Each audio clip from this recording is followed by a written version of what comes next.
Hola, esperando que tengan un buen día. Mi nombre es Estrada Itzel y soy alumna de tercer grado en la secundaria técnica número 22, Ingeniero César Oscar Moscaga. Hoy seré su servidora como parte de esta exposición del proyecto de investigación histórica. Bien, el tema del que se les hablará el día de hoy son las encomiendas en los indígenas durante la época colonial en la Nueva España. Bien, iniciando. ¿Qué son las encomiendas y por qué les vamos a hablar de esto?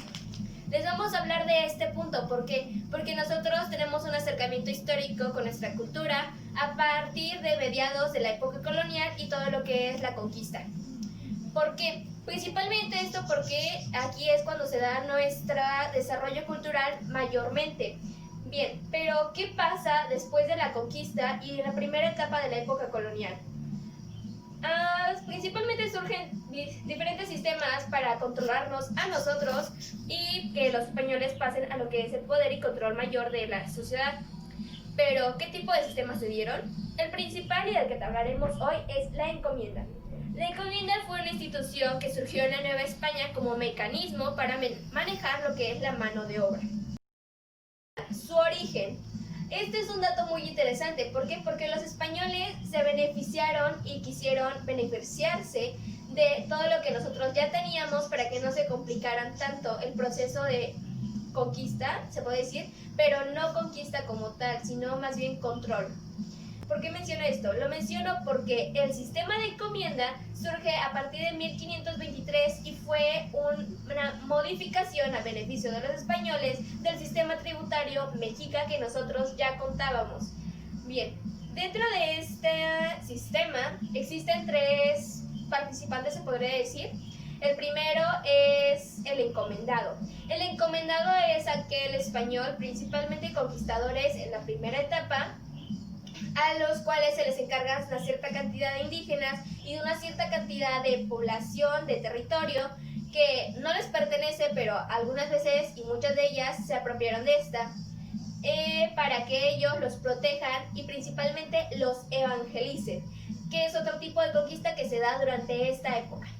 Bien, el segundo son los caciques. Los caciques son aquellos que ya les venían incluidos con lo que es la población y el territorio. Estos eran los intermediarios entre el encomendero y los indígenas.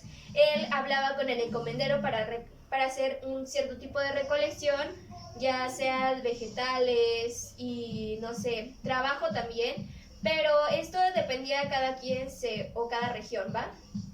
Ahora, los indígenas son la tercera parte, son los nativos que ya vivíamos aquí, que fueron forzados a someterse a este sistema principalmente.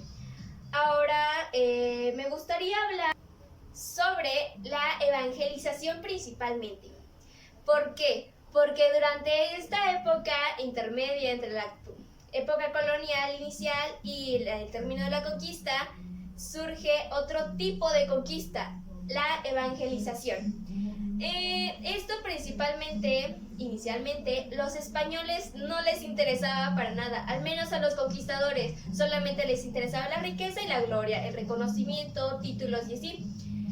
Y digamos que a la corona y a la iglesia, al Vaticano principalmente, les interesaba más esparcir la palabra de Dios mientras obtenían beneficio también. Entonces aquí es cuando en la encomienda el sistema se basa en darles protección a los indígenas, se les asegura la protección y se les asegura la evangelización, mientras que ellos le dan trabajo a los españoles a cambio. Aunque esto es bastante injusto, puesto que la mayor parte fue explotación por parte de la encomienda. De hecho, la explotación se volvió muy grande, que fue prohibida después de un tiempo. Esto puesto que los españoles comenzaron a explotar a más y más y más. Entonces, de hecho, en 1542, uno de los frailes que van a intervenir muchísimo en esta historia es Bartolomé de las Casas, ¿no? Bien, ¿qué pasa con este fraile? Este fraile lo que hace es darse cuenta de todas las injusticias, todas las desigualdades y sufrimiento que están pasando los indígenas por parte de las encomiendas, que va a hablar con el rey de España. Este va a hablar para tratar de convencerlo de quitarlas. Y inicialmente esto sí lo logró convencer hasta cierto punto, más los españoles, principalmente conquistadores, que eran los encomenderos, no les agradó la idea porque no obtenían ningún tipo de beneficio acerca de esto.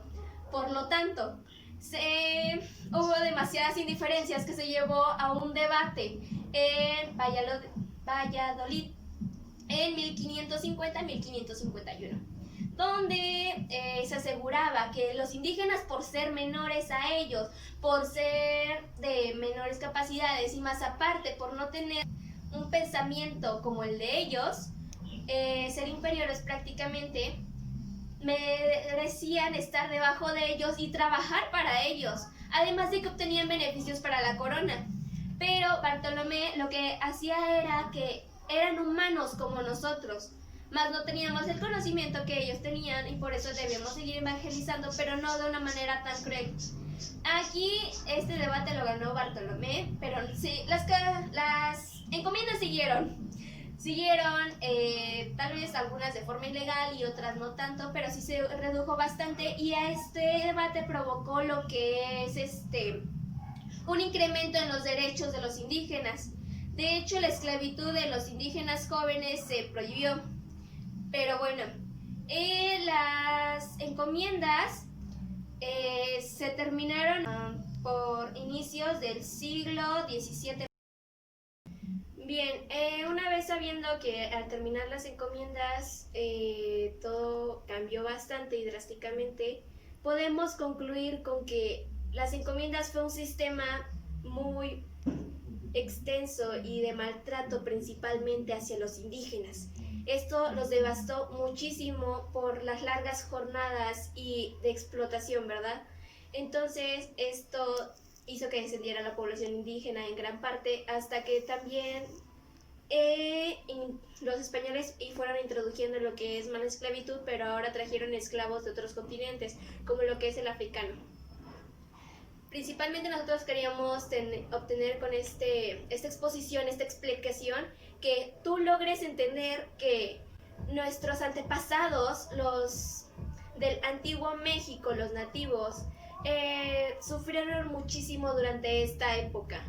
Fueron maltratados, azotados, explotados principalmente para un beneficio que realmente a nosotros no era ninguno, pero a los españoles se nos arrebataron todo principalmente.